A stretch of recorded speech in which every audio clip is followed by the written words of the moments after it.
Bueno, entonces arrancamos, ¿sí? Le decía, este es el último de los modelos de crecimiento que vamos a ver. En realidad van a ver que la base del modelo es sumamente parecida a la del modelo Calequiano, es más, es un modelo Calequiano, pero que vamos a hacer algunas modificaciones para poder reflejar mejor la dinámica de la economía argentina, ¿no? Esto es algo muy normal digamos, cuando un autor o cuando una tradición, ¿no?, hace algún tipo de modelo, lo hace pensando en cierta dinámica, en cierta estructura productiva. Y bueno, obviamente la idea a partir de eso es realizar algunas modificaciones para captar mejor cuestiones que son más propias de nuestra economía y que además son muy particulares, ¿no? Entonces, en la primera parte igual de la clase voy a hacer como un repaso de los principales puntos que creo que son los relevantes para pensar el problema de la economía argentina y a partir de eso, bueno, ver cómo podemos o qué modelo deberíamos observar para entender mejor la dinámica, ¿no? Esta es una cuestión fundamental que a veces uno no enfatiza demasiado, que es el hecho de que no existe el modelo correcto. O sea, cada modelo sirve para reflejar una situación particular en un determinado momento del tiempo. Entonces, quizás el modelo de Tyrwell sirve más para una economía pequeña, periférica. Quizás el modelo de Solow sirve más para una economía desarrollada, quizás el modelo Calequiano sirve más para una economía grande, pero en vía de desarrollo, ¿sí? Entonces, es una cuestión que hay que entender, no es que haya un modelo que esté bien y un modelo que esté mal. Los modelos son herramientas que sirven para estilizar, ¿no? Para armar una especie de laboratorio y ver qué variables, ahí uno puede identificar bien cuáles son las variables fundamentales y cómo se da la dinámica que explica el proceso, ¿sí? Entonces, como les decía, la idea de esta clase es agarrar ese modelo calequiano y hacer algunas modificaciones para tratar de identificar correctamente algunas de las tensiones que presenta la economía argentina, ¿sí? Entonces, la idea principal acá es tratar de responder una pregunta que hasta ahora en los modelos no quedó del todo reflejada, que es ¿cuál es el vínculo que hay entre el tipo de cambio, entre la inflación, pensada fundamentalmente como un proceso de tensión distributiva, y el vínculo con el crecimiento, ¿no? Y a partir de eso, pensar también un poquito, aunque sea de manera general, no va a ser tanto la conclusión del modelo, pero sí vamos a poder nosotros extraer una conclusión al respecto de qué debería hacer, o en realidad qué es lo que no se debería hacer con el manejo de la política cambiaria, ¿sí? Entonces, acá la otra cuestión que es importante de entender, insisto, estamos siempre ahora pensando ya en la economía argentina, y es que uno puede pensar que existe una tensión entre estos tres componentes que están acá, ¿no? Entre lograr el equilibrio externo, que básicamente pensado en largo plazo es el equilibrio del balance de pagos. Como vimos en el modelo de Tyrwell, ese equilibrio puede tener un pequeño déficit sostenible en el tiempo si eso se logra a través de capitales financieros, de nuevo, que sea sostenible en el tiempo, pero de todas maneras es un equilibrio externo. Un equilibrio interno, pensado en términos del nivel de actividad, pero fundamentalmente en términos de una inflación estable y baja. Y un objetivo distributivo, que acá lo ponemos en términos de conflicto, como lo plantea el modelo calequiano, pero básicamente lo que estamos diciendo es asegurarnos que toda la población tenga un nivel de vida adecuado, y vamos a ver que eso, cuando uno lo piensa en el modelo calequiano, con dos clases sociales, trabajadores y empresarios, bueno, como vimos, sabemos que eso puede generar tensiones, porque para mejorar la posición de una de las partes, muchas veces eso requiere empeorar la de la otra, ¿sí? Entonces, ¿qué me está diciendo esto? Bueno, que básicamente es muy difícil lograr las tres cosas al mismo tiempo. O sea, es muy difícil crecer, mejorar la posición de los trabajadores y mantener un equilibrio en el sector externo. Entonces, no sé si alguna vez vieron este tipo de representaciones, ¿no? Es muy típico de lo que se conoce como el trilema de la imposibilidad, donde vos lo que haces es decir, bueno, mirá, yo puedo elegir 2 de estas 3 y tengo que sacrificar la otra, ¿no? Por ejemplo, digo, mirá, si yo quiero asegurar el equilibrio macroeconómico de la economía, es decir, un equilibrio en el balance de pagos con una inflación baja, bueno, eso lo tengo que hacer a costa de resignar la mejora del salario de los trabajadores, o sea, tengo que tener salarios bajos. Básicamente, ¿qué estoy diciendo? Bueno, mira, los salarios están bajos, eso no le pega a los costos, con lo cual tenés una inflación estable, tenés salarios bajos, eso además te hace que importes poco y que probablemente tengas costos en moneda extranjera bajo, con lo cual puedas exportar más, entonces tenés un equilibrio en el balance de pagos o incluso un superávit. ¿Sí? Esa sería la idea. Ahora, si por ejemplo yo digo, bueno, mira, no, yo quiero tener un nivel de salario alto, quiero distribuir a favor de los trabajadores y quiero tener una inflación baja, bueno, ahí el tema, después lo vamos a ver, es que eso te va a estallar o la presión fuerte va a venir por el lado del sector externo, entonces vas a tener que meter regulaciones a las importaciones, regulaciones a la compra de dólar ahorro, ¿sí? Pero básicamente vos estás tensionando la economía y entonces la manera de sostener eso sin que explote es a través de esa manera.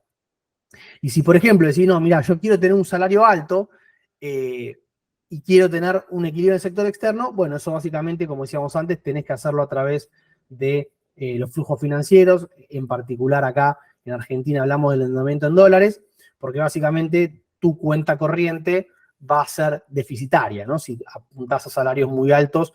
De vuelta, cuando hablamos de salarios muy altos, estamos diciendo salarios por encima de los niveles de productividad y de competitividad que serían sostenibles para la economía argentina. ¿Sí? Obviamente no estamos diciendo un salario de equilibrio en este caso. Pero básicamente la idea se resume en esta representación.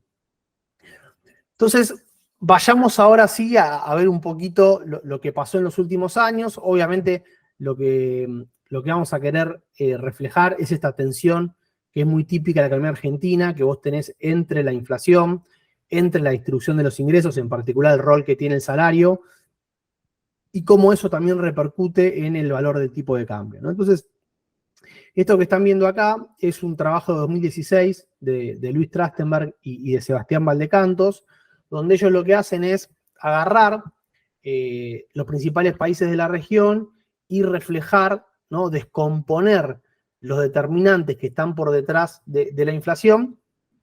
Y bueno, ahí como pueden ver el caso argentino sobresale porque es un caso en el cual la inflación está fundamentalmente determinada por los salarios, entendidos como los costos laborales unitarios, y por el tipo de cambio, ¿no? Fíjense que es el único país que tiene esa dinámica. Brasil podría ser lo más parecido, aunque con muy poco impacto en los costos laborales unitarios.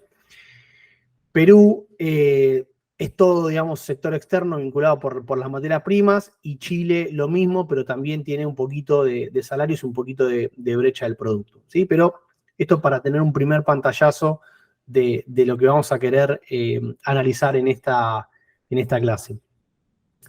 Entonces, para poder entender bien esta tensión, ahora sí, me parece interesante ir a la primera de las devaluaciones que tuvo Argentina, ¿no? Que fue la devaluación del 2014.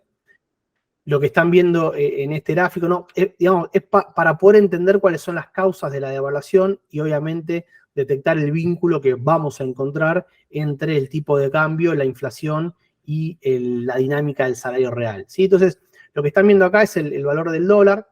Fíjense cómo estaba relativamente estable entre el 2011 y fin de 2013. Ahí se puede ver el salto que pega a principios del 2014. Esa es la devaluación. Y uno podría decir, bueno, mirá, por detrás lo que estamos viendo, como una primera aproximación a las causas, es que lo que estaba sucediendo es que el Banco Central persistentemente tenía que poner dólares de su bolsillo para poder sostener el valor del tipo de cambio. ¿Sí? Básicamente, digamos, el tipo de cambio se determina por la oferta, la demanda de dólares.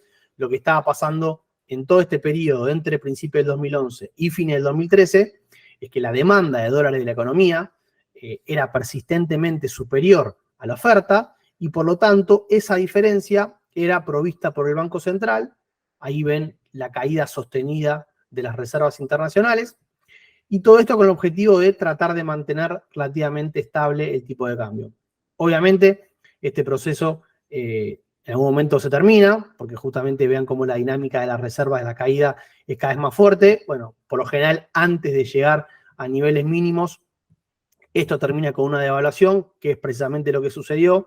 Además, vean cómo después de la devaluación, obviamente la caída de las reservas se frena e incluso aparece una recuperación, ¿sí? Pero, no, en principio, esto sería la foto. Solamente lo único que estamos diciendo acá es, mirá, la devaluación se produce porque vos tenés una demanda de dólares persistentemente superior a la oferta. Ahora, la pregunta es, ¿por qué, no? ¿Por qué esa demanda se ubica en un nivel siempre tan elevado y no hay manera de corregirlo?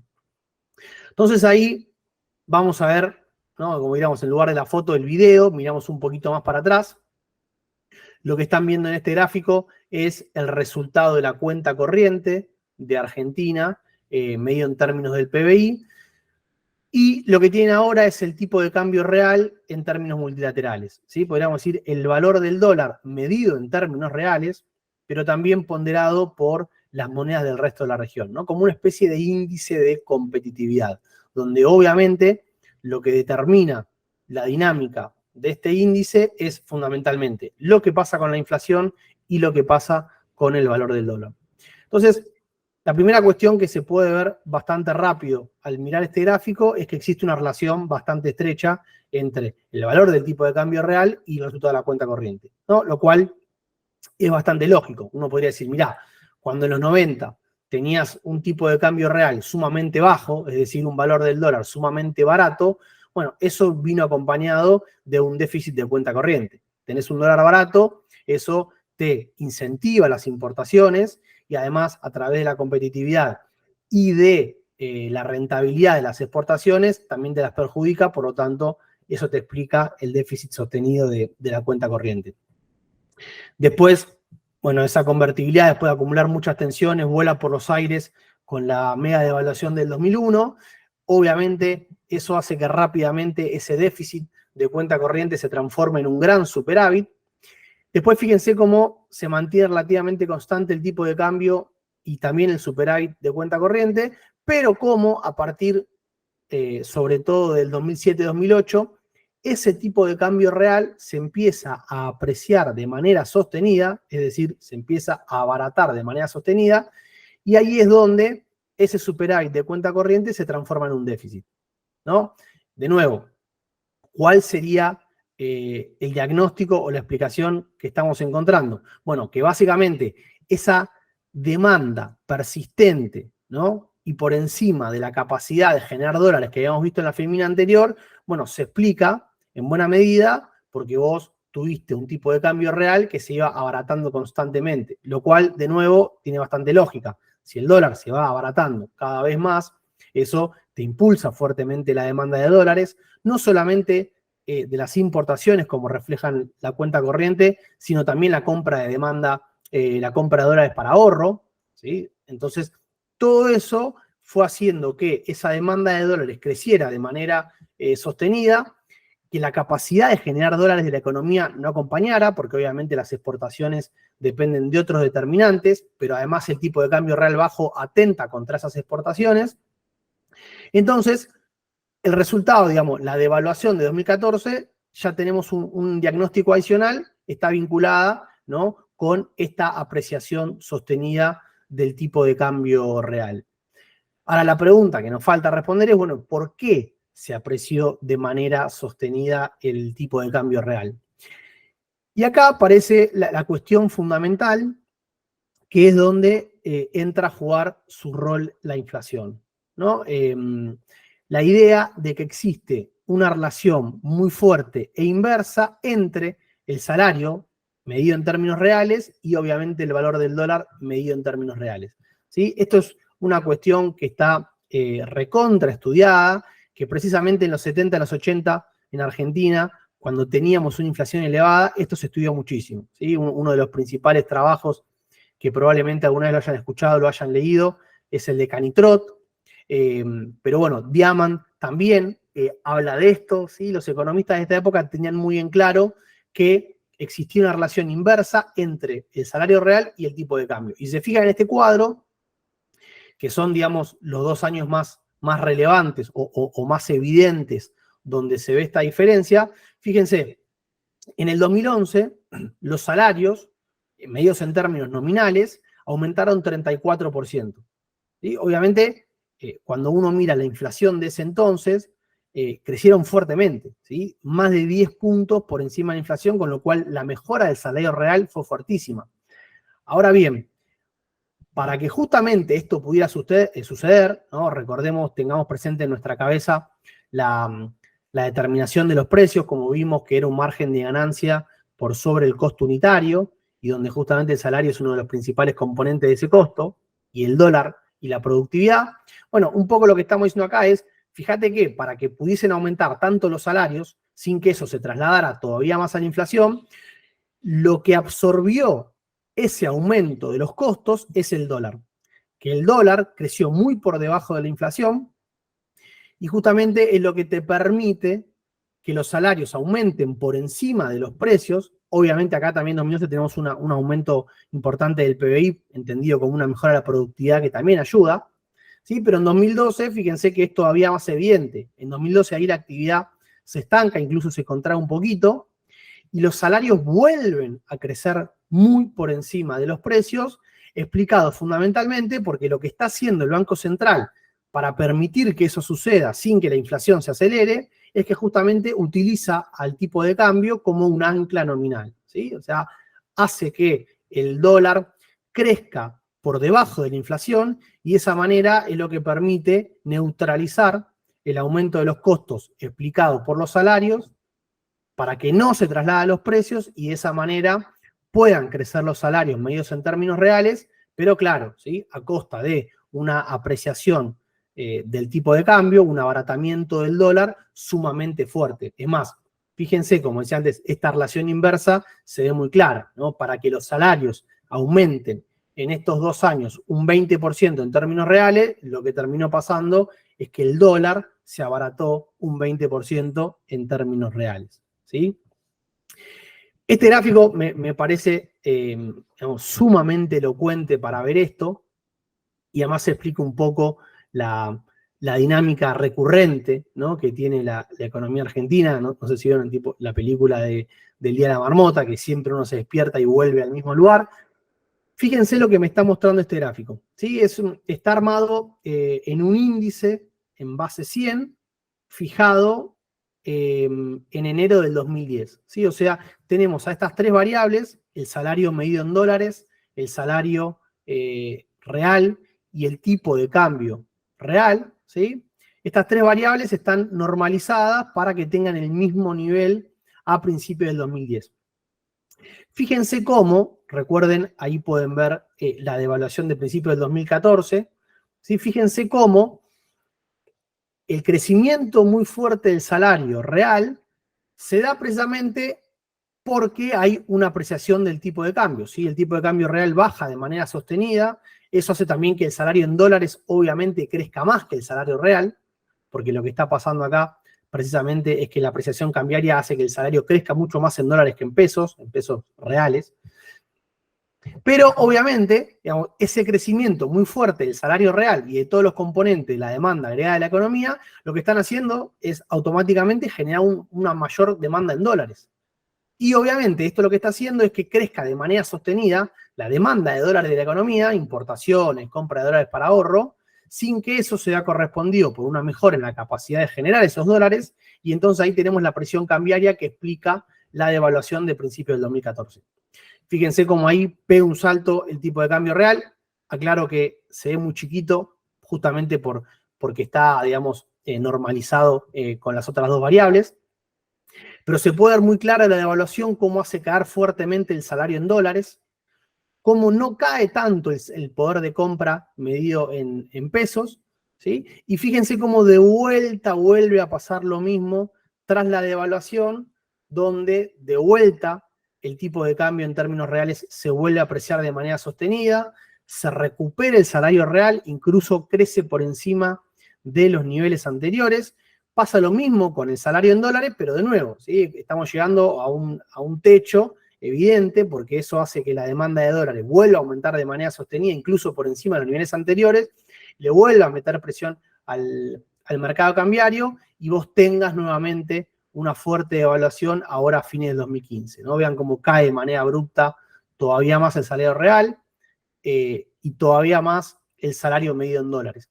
Y después de nuevo tenemos otro proceso, ahora recuerden que ahí asume el gobierno de Cambiemos, ya ahora con una dinámica distinta, digamos explicado también por el aumento del endeudamiento en moneda extranjera.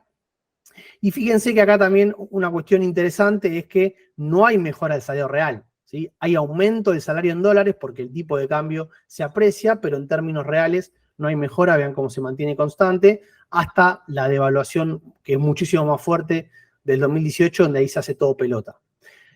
Pero lo más interesante de todo esto es que justamente cuando uno ahora mira toda la dinámica, la paradoja de esto es que tanto el salario real, como el tipo de cambio real, como el salario en dólares, las tres variables quedaron en exactamente los mismos niveles que tenían 10 años atrás.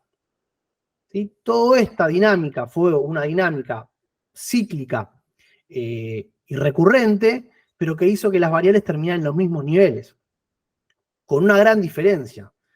La gran diferencia es que la inflación de fines de 2019 era más del doble de la inflación que había en 2010. Entonces, esto es una cuestión que también es importante de entender. Este comportamiento cíclico lo que hace es, digamos, de alguna manera te deja las variables reales en niveles similares, pero la inflación, o sea, las variables nominales, están creciendo de manera mucho más fuerte. Entonces, cada vuelta que da la economía argentina, cada devaluación, termina con un nivel de inflación más elevado, ¿sí? Pero acá se puede ver clarísimo este vínculo que hay entre la inflación, el valor del dólar y cómo eso repercute en el tipo de cambio real, en el salario, y es lo que te desencadena este comportamiento cíclico, ¿sí?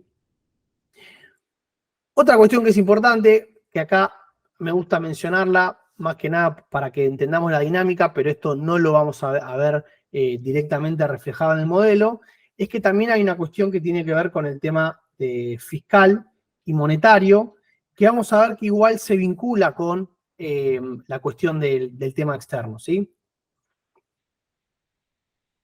Lo que están viendo acá es el resultado del déficit fiscal en términos financieros, es decir, incorporando el pago de los intereses, siempre medio en términos del PBI, que es la manera en la cual se lo suele mirar, la manera correcta.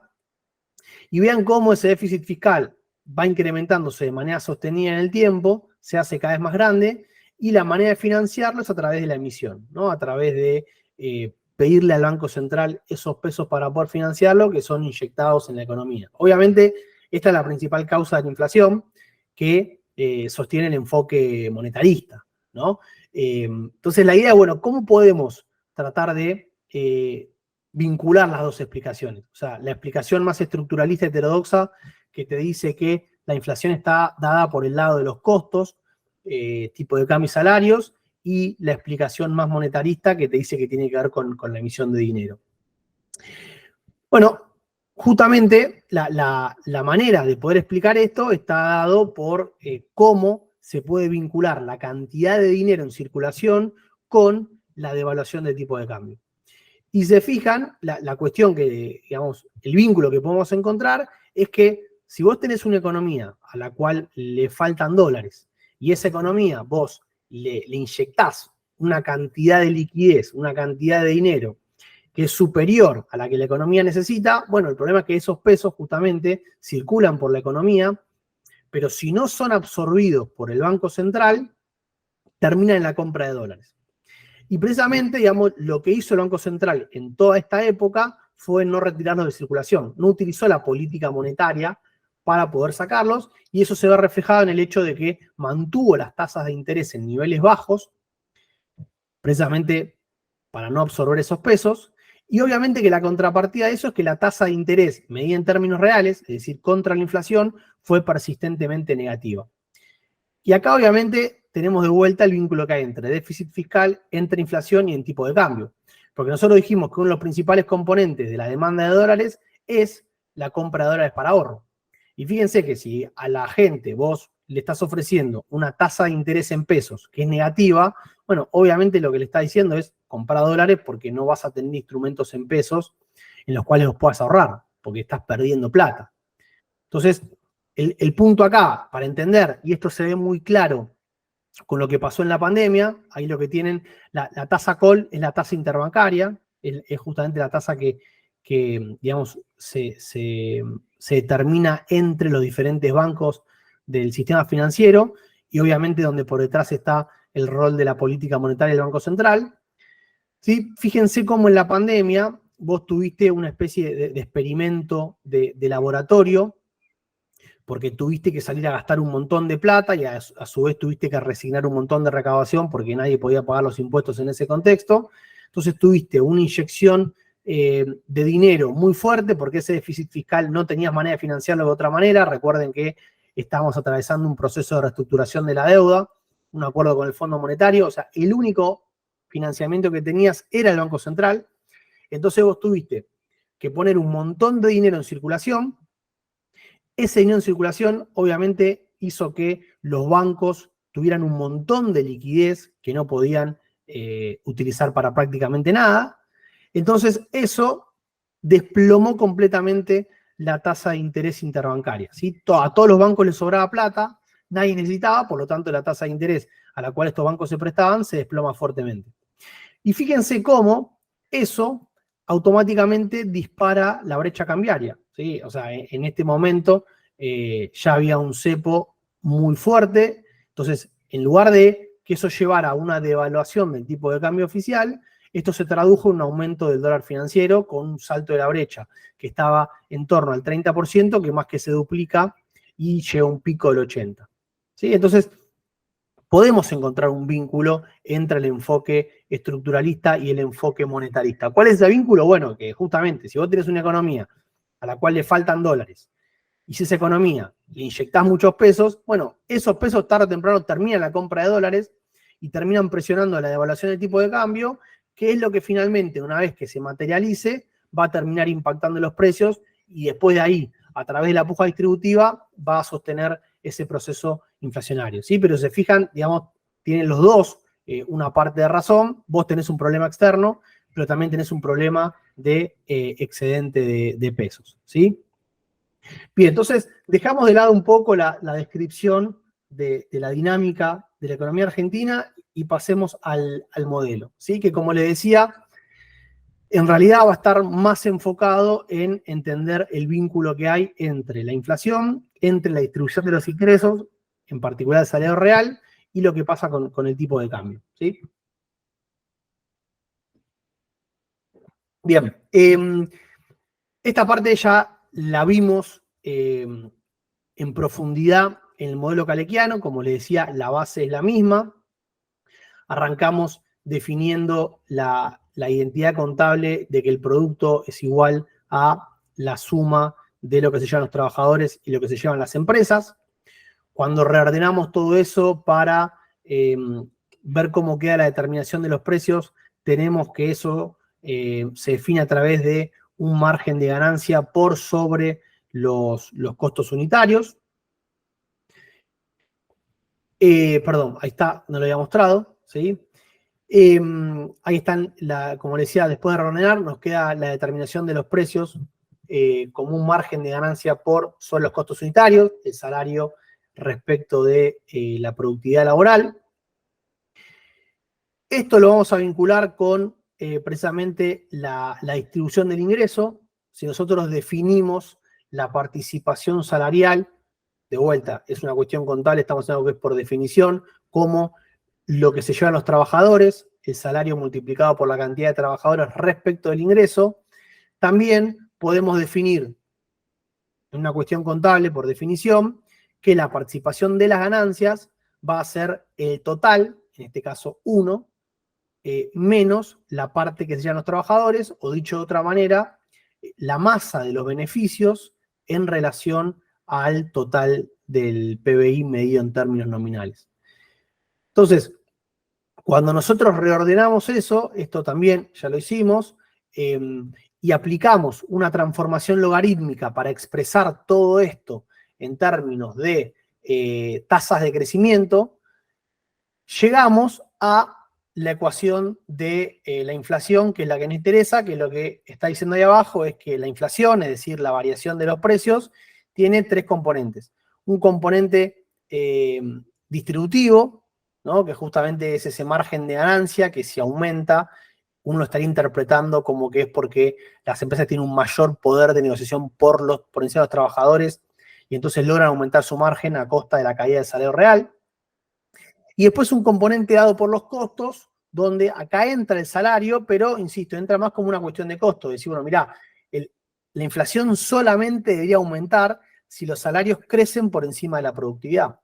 Pero si los salarios van en línea con esa productividad, los costos no se incrementan y entonces la inflación no debería aumentar, salvo que haya un conflicto distributivo donde una de las partes, en este caso las empresas, tengan mayor poder y eso lo puedan trasladar a sus márgenes de ganancia, ¿sí?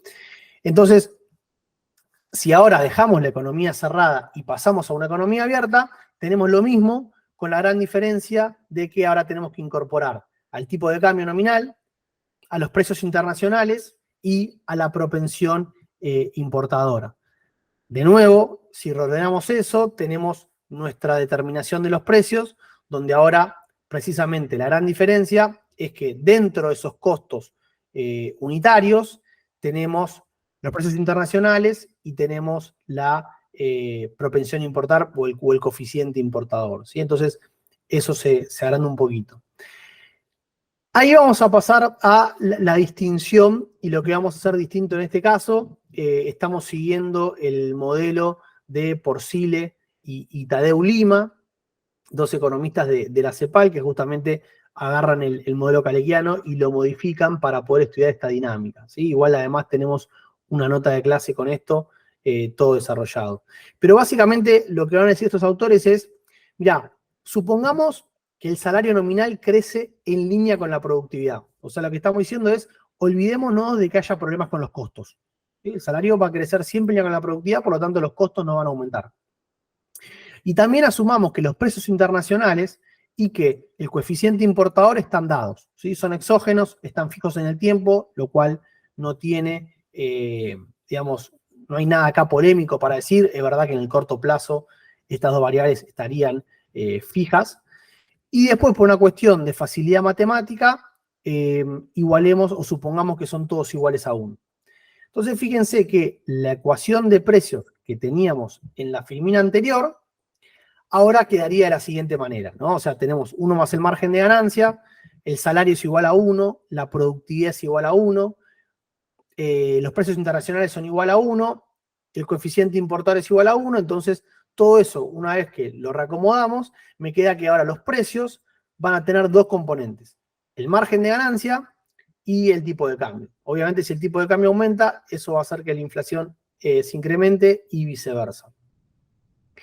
Pero además, nosotros, a partir de la definición que dimos de la participación salarial, también la vamos a reexpresar, ¿no? Vemos que justamente, fíjense, tenemos W por L dividido P por I. Acuérdense que si ahí agarramos al empleo en relación al producto, tenemos la productividad, o sea que nos queda el salario nominal en relación a los precios por la productividad, y justamente como el salario nominal y la productividad es igual a 1, me queda 1 sobre P, y si yo a los precios los reemplazo por lo que está ahí arriba, bueno, llego a que la participación salarial depende negativamente del margen de ganancia, lo cual ya lo vimos varias veces. Cuando aumenta el margen de ganancia, eso hace caer la participación de los trabajadores, pero ahora aparece el tipo de cambio nominal, que eso también es una cuestión recontra sabida en Argentina. Cada devaluación hace caer la participación salarial de los trabajadores. Entonces, pasemos ahora a ver qué pasa con la participación de las ganancias, ¿sí? Fíjense, en este caso va a ser igual a 1 menos lo que se lleven los trabajadores, menos lo que se lleve el sector externo. Recuerden que acá, cuando nosotros incorporamos al sector externo a la economía, es como que tenemos un sector adicional donde está representado por las importaciones. Es como que la torta que tenemos para repartir ahora no se reparte entre trabajadores y entre empresas, sino que aparece un tercer sector que es justamente el resto del mundo, y ahí aparece el tema del tipo de cambio y las importaciones. Entonces, a partir de eso, y reemplazando, fíjense, tenemos 1 menos WL sobre PI, que ya sabemos que eso es la participación salarial de los trabajadores. Y después fíjense que el tipo de cambio multiplicado por los precios internacionales, acuérdense que AM hacemos que sea igual a 1, en relación a los precios es el tipo de cambio real. Entonces, todo eso lo podemos expresar como que la participación de los beneficios va a depender negativamente de la participación de los trabajadores y negativamente del tipo de cambio real. ¿Sí? Acá entendido como que, recuerden, cuando el tipo de cambio real sube, la participación empresarial baja. ¿Y por qué pasa esto? Bueno, justamente porque al subir el valor del dólar, se encarecen las importaciones y entonces vos tenés que una parte del producto se está yendo por el lado de las importaciones, entonces le queda menos a las empresas para sus beneficios. ¿Sí? Entonces, acá esta cuestión también es importante y quizás no tan evidente, pero las devaluaciones, ¿sí? Ceteris paribus, también impactan negativamente en la participación de los beneficios. Pero claro, hay que tener cuidado porque nosotros podemos decir esto exactamente al revés. ¿Qué es lo que puedo decir? Bueno, mirá, fíjate que la apreciación del tipo de cambio real te anula el conflicto. ¿Por qué? Y bueno, fíjense, porque si yo utilizo el tipo de cambio nominal, como ya vimos anteriormente para el caso argentino, como un ancla, y entonces lo que hago es que el tipo de cambio real se aprecie, cuando el tipo de cambio real se aprecia, eso me puede permitir que aumente la participación salarial sin que afecte las ganancias. Entonces, volviendo a lo que hablábamos antes de la relación inversa entre el salario real y el tipo de cambio real de la economía, bueno, acá lo vemos claramente. Lo que me permite la apreciación del tipo de cambio real es que aumente la participación de los trabajadores, de alguna manera que aumente el salario real, sin que eso impacte en las ganancias y por lo tanto sin que eso tenga un traslado a los precios. ¿Sí? Obviamente la inflación va a aumentar por otros motivos, pero esto lo que me está diciendo es precisamente esto. ¿Sí? Después tenemos otro factor que sería ahora vamos a ver, el factor bueno, que permite hacer lo mismo, que es el aumento de la productividad. El aumento de la productividad, como ya vimos varias veces, provoca exactamente el mismo efecto. Permite que los salarios crezcan sin que eso impacte en el beneficio de las ganancias. ¿Sí? Ahora, si nosotros planteamos eso en términos de tasa de crecimiento, lo que van a hacer Tadeu Lima, esto también lo vimos, es decir, bueno, mirá, el uso de la capacidad instalada va a ser como el nivel del PBI de tu economía, eso tiene que ser igual a la tasa de crecimiento de la demanda, G de growth por tasa de crecimiento, y esa tasa de crecimiento va a estar dada, ¿no?, por la identidad contable, por el consumo, por la inversión y por el aumento de las exportaciones. Acá asumen que no hay Estado. Entonces, después, no me interesa tanto la matemática, esto igual lo tienen desarrollado en la nota de clase. Lo que van a hacer justamente es igualar la tasa de crecimiento del uso de la capacidad instalada con la demanda. Acá estamos definiendo abajo esas tasas de crecimiento, ¿sí? El consumo va a depender del uso de la capacidad instalada, entonces reemplazamos y me va a quedar que va a depender positivamente de eso y negativamente del margen de ganancia del tipo de cambio.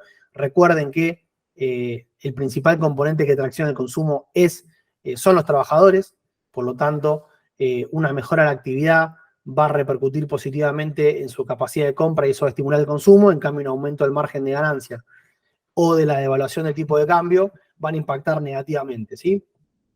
Después, la inversión la van a definir como una función que depende positivamente de las ganancias, como un efecto de rentabilidad, que depende positivamente del nivel de actividad económica, como un efecto acelerador que también vimos, y que depende positivamente del tipo de cambio real, en el sentido de que un mayor tipo de cambio de alguna manera protege a la industria y le permite invertir, o también pensado como que eso puede generar mayores posibilidades de inversión, ¿sí? Después, por el lado de las exportaciones, tenemos que depende negativamente de la actividad, ¿sí? A mayor actividad, podríamos decir, hay menor saldo exportador y por lo tanto eso afecta negativamente. Depende negativamente del margen de ganancia, porque el aumento del margen de ganancia hace que los precios locales sean más caros y por lo tanto reduce la competitividad. Y en cambio depende positivamente del nivel de actividad de los socios comerciales del resto del mundo, que si crecen más, nos compran más productos y por lo tanto exportamos más. Y también depende positivamente del tipo de cambio, donde obviamente una devaluación mejora la competitividad y aumenta las exportaciones, ¿sí? A partir de eso, lo que los autores plantean es, digamos, bueno, a ver, ¿qué pasa cuando, cómo responde la actividad económica frente a un movimiento del tipo de cambio, ¿no? Y a nosotros lo que nos va a interesar ver no es qué sucede con la devaluación del tipo de cambio, sino precisamente con la apreciación, ¿no? ¿Qué pasa cuando el dólar se aprecia? Y fíjense que eso me impulsa el consumo, obviamente como vimos, porque eso mejora el poder de compra de los trabajadores y eso aumenta el consumo de los trabajadores y por lo tanto el consumo agregado de la economía. Me reduce la inversión, porque como vimos anteriormente, el tipo de cambio real está vinculado positivamente con la inversión, por lo tanto me la reduce, y me reduce las exportaciones, ¿sí? ¿Cuál es el resultado final de esto? Bueno, que la apreciación, a nosotros nos interesa en términos reales, es expansiva, en el sentido de que siempre y cuando el consumo de los trabajadores sea lo suficientemente fuerte como para compensar la caída de la inversión, lo cual en Argentina se observa. Entonces, cuando vos se te aprecia el tipo de cambio, eso hace que el PBI aumente. De alguna manera también es desinflacionario, porque eso, como vimos anteriormente, te puede permitir o que los salarios se incrementen de manera real, o que si no se incrementan, que eso te baje los costos y por lo tanto que baje la inflación. Y además, todo eso sin que impacte en los beneficios de las empresas, ¿no? Como que parece una medida espectacular. O sea, me mejora la actividad, me mejora los salarios o me baja la inflación y además no tengo problemas con el lado de las empresas. Entonces, uno puede decir, bueno, esta medida es muy tentadora. Bueno, ojo, ¿no? Porque obviamente lo que termina pasando es que todo eso es cierto, pero mientras que el tipo de cambio se te va apreciando, eso te va reduciendo la competitividad de tus exportaciones, además te está impulsando la demanda de dólares, tanto de importaciones como para ahorro, con lo cual te está haciendo que tu economía se quede sin reservas, hasta que finalmente esto va a terminar en un momento con la devaluación del tipo de cambio, porque evidentemente no es sostenible, ¿sí? Entonces, la idea fundamental de este modelo era esta, ¿no? Llegar a expresar a partir de algunos supuestos básicos el vínculo que existe entre los precios, la distribución del ingreso, fundamentalmente entendida a partir de lo que pasa con el salario real, y el tipo de cambio. Y todo eso, insisto, nos sirve para explicar, como vimos anteriormente, la dinámica argentina, donde vos lo que tuviste fue un crecimiento muy fuerte del salario, que pudo aumentar por encima de los precios, es decir, que tuvo impacto, pero no fue 1 a 1, y donde justamente eso pudo ser de esa manera porque lo que absorbió el aumento de los costos adicional es el valor del dólar, que eso llevó a la apreciación cambiaria de manera sostenida, como vimos del 2011 al 2014 y después 2015, 2017, sí, etcétera, etcétera, pero cada una de esas apreciaciones después terminó con la devaluación del tipo de cambio, o sea, esa mejora que vos tuviste de salario real rápidamente se pierde y se revierte. Y todo esto, insisto, a costa de una inflación cada vez más elevada. Con lo cual, digamos, la conclusión es que claramente no es una buena herramienta o una buena estrategia utilizar al tipo de cambio como un ancla nominal para poder potenciar los salarios o para poder potenciar tu actividad económica, porque eso termina siendo un tiro en el pie, ¿no? Tarde o temprano te termina generando una presión tan fuerte en el mercado cambiario que vos terminás devaluando y toda esa mejora que habías tenido previamente desaparece, con además el agravante de que el nivel de la inflación queda en una tasa más elevada y por lo tanto tenés un problema, ¿sí?